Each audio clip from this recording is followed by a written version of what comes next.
Karibu tena. Katibu wa Wizara ya Elimu Julius Bitok amewahakikishia walimu wa sekondari msingi kwamba serikali itawapa ajira ya kudumu kuanzia mwaka ujao wa kifedha. Bitok alikuwa akizungumza eneo la Saos, Eldama Ravine wakati wa mazishi ya Brian Kuto, mwana wa mkuu wa shule ya wasichana ya Meitkei Rosemary Kuto aliyefariki siku chache kabla ya mahafali yake. For the JSS teachers to be employed on permanent and pensionable, it's not a walk in the park. Sio kitu ya kusema kwa chukua hapa confirm.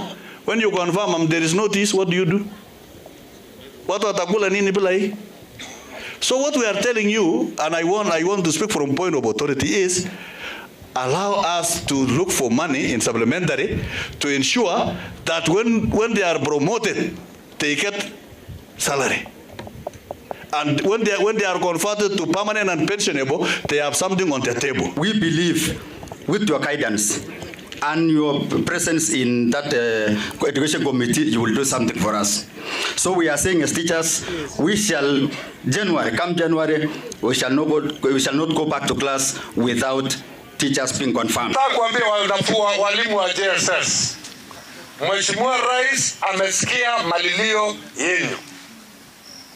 Amewasikia sana, na nataka kuhakikishia kwamba ametuambia kwamba tujipange, tuhakikishe kwamba in the next financial year tuweze kuweka budget ili watu wetu wa JSS walimu waweze kuwa confirmed. Naibu Katibu Mkuu